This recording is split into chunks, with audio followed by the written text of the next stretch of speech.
Bom, a Trotamundos Companhia de Artes, ela surge para o cenário artístico potiguar no ano de 2000.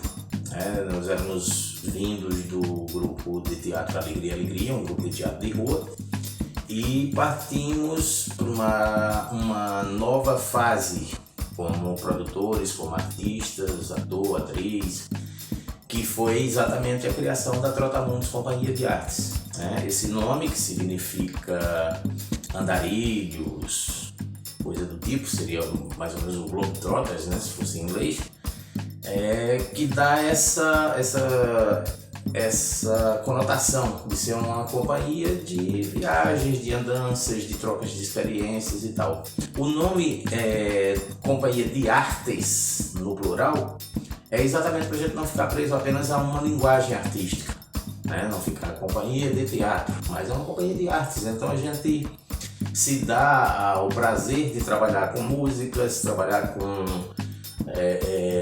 tradição popular, com teatro de rua, enfim, artes de um modo geral. E a primeira ideia que surgiu era, como é que a gente vai fazer um espetáculo se a gente só tem 2 pessoas no elenco? Nós ficamos sediados no Museu Câmara Cascudo, da UFRN, e com a UFRN nós firmamos 2 projetos de extensão. E eu tinha um desejo, uma vontade, bem pessoal, de trabalhar com histórias, com contação de histórias, que na época eu não sabia direito nem como era que eu queria formular isso, Eu sabia que eu queria falar as histórias, narrar as histórias.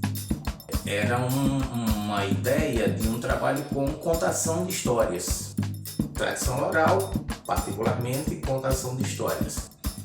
E diante das muitas ideias, das muitas conversas, dos muitos blá blá blás, surge a ideia de fazermos uma montagem de contação de histórias diferente daquela que seria apenas uma narrativa, mas a gente trabalhar com encenações, com músicas, com bonecos, com adereços, e isso até resultou numa coisa depois de um tempo chamada de uma bricolagem visual. Era um desejo meu, de contar histórias. Eu cresci num ambiente que eu ouvia muitas histórias, então eu queria de alguma forma proporcionar isso a outras pessoas, fossem elas crianças, fossem elas adultas, enfim, eu queria contar histórias.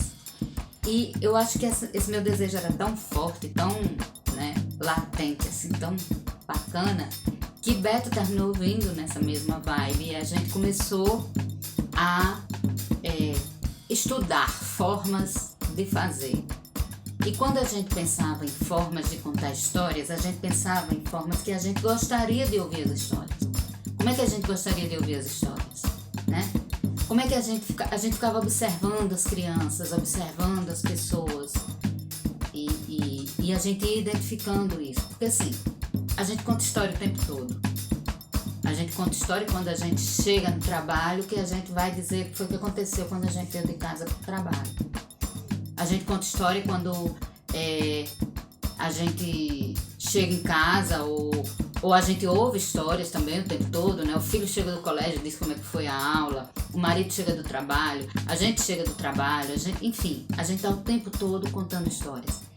E essa questão da narrativa, essa questão da importância da palavra bendita, sempre foi uma preocupação muito grande da companhia.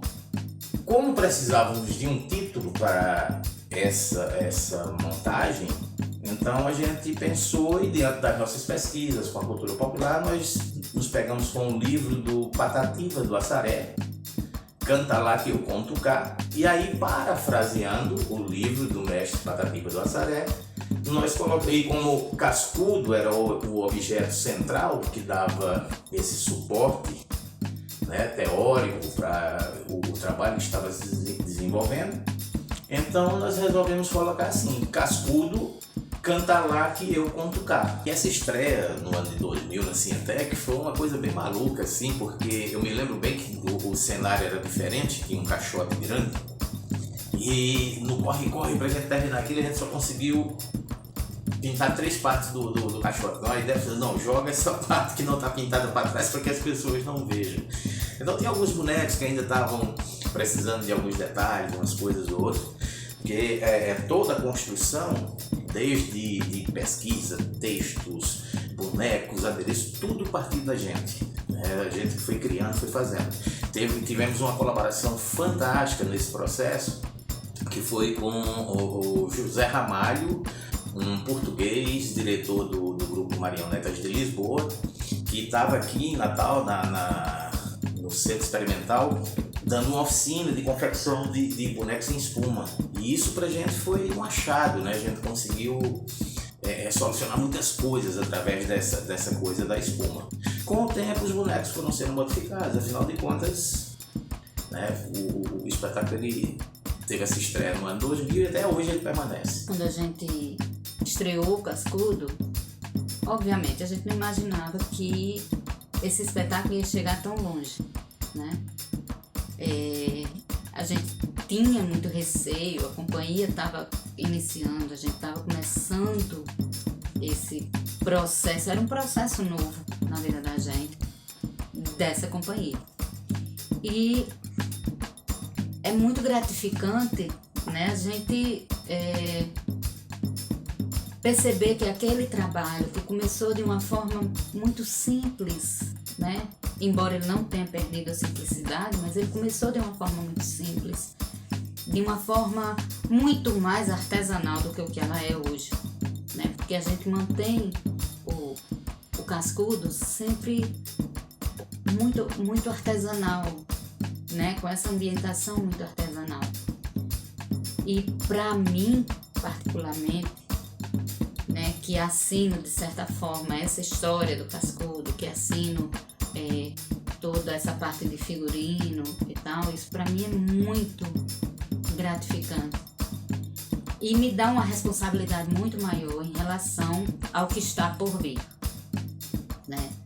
A gente tem situações de pais que viram o Cascudo e trouxeram os filhos para ver, de crianças que sobem no palco, né, que querem dançar junto com o boi e que saem cantando, pais que entram em contato comigo após assistirem o espetáculo, pelo amor de Deus, onde é que eu encontro esses livros, porque as crianças estão tudo interessadas em ouvir. Aconteceu um fato muito interessante, logo no início do Cascudo, a gente foi fazer uma apresentação e tinha um menininho que ele usava óculos e que ele estava muito angustiado porque ele tinha começado a usar óculos fazia pouco tempo. Então a mãe dele, no afã de protegê-lo, né, não deixava, não queria que ele brincasse, não queria que ele corresse, não queria que ele subisse, enfim, para que ele não, de repente, não sofresse um acidente, quebrasse o óculos, essas coisas. E no Cascudo a gente fala do Saci Pererê, a gente canta uma música de um amigo nosso lá de João Pessoa, que ela fala assim, mas que preconceito com uma perna só.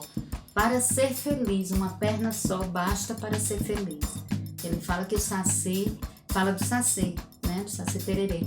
E ele ficou empolgadíssimo com essa música. E quando a mãe dele chegou para pegar, a gente estava terminando o espetáculo, tinha terminado o espetáculo, estava guardando material, ele chegou e falou assim, moça, fala para minha mãe a música do Saci. Aí eu falei, qual música? Ele fez a do Saci, a gente cantou junto, né, mais ou menos, ele cantando mais ou menos o que ele sabia, e o que ele tinha fixado era, com uma perna só para ser feliz, uma perna só basta para ser feliz. E aí ele olhou para mim e falou assim, tá vendo, mãe? Se o Saci pode ser feliz com uma perna só, eu também posso correr de óculos. Então, assim, esses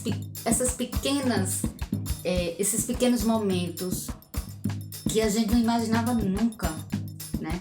Que esse tipo de emoção fosse ser suscitada por uma música, aconteceu. E acabou que essa pesquisa nos deu muito mais subsídio do que o que a gente precisava para aquele espetáculo. E antes mesmo da gente chegar à conclusão dessa primeira montagem, a gente já começou a pensar um pouco mais além, um pouco mais adiante. Que era a possibilidade de uma continuidade desse primeiro trabalho. E ao longo desses 20 anos, o Cascudo mudou assim, um pouco a aparência, visualmente, mas a essência dele se manteve a mesma.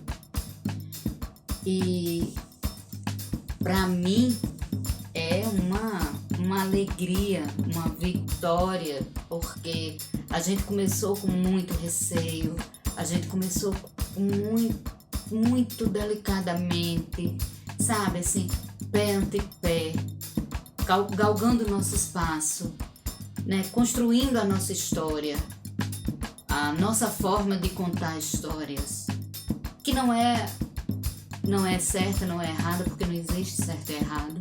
Existe a nossa forma de contar história, essa é a nossa forma de contar história.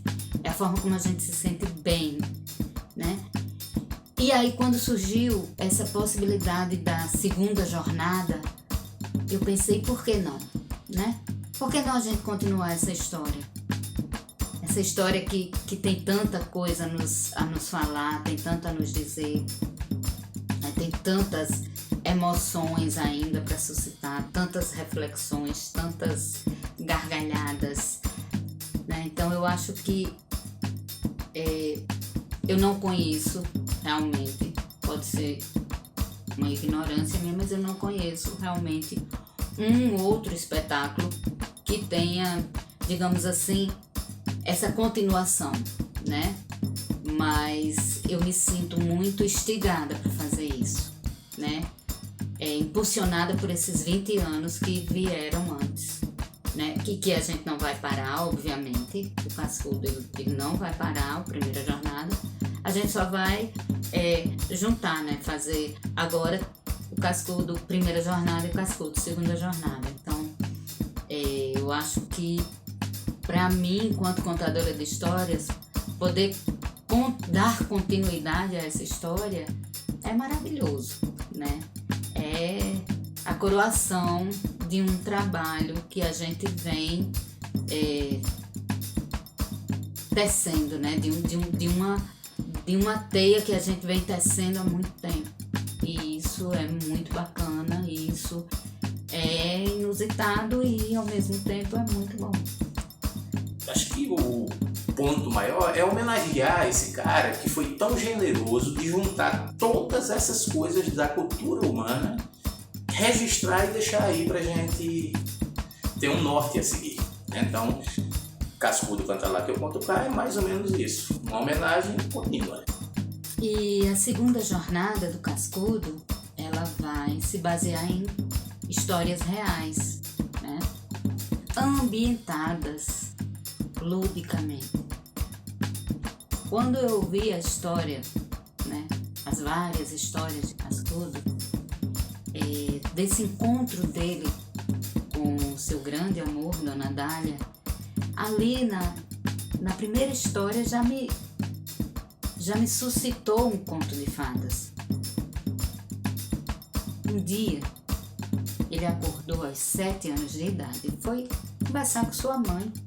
Ele vinha muito agitado e foi conversar com sua mãe, Dona Ana, que era apaixonada por dálias, uma flor que ela plantava no seu jardim e cuidava com muito carinho. E Cascudo chega assim, né, bem agitado, e diz: mãe, eu tive um sonho, eu sonhei com uma menina que eu vou me casar. Dona Ana achou aquilo muito curioso. Um menino de 7 anos de idade, sonhando com aquela com quem ele ia se casar. Bom, passou muito tempo. E não é que um dia, Cascudo encontrou em Dona Dália Freire aquela menina que ele sonhou aos 7 anos de idade.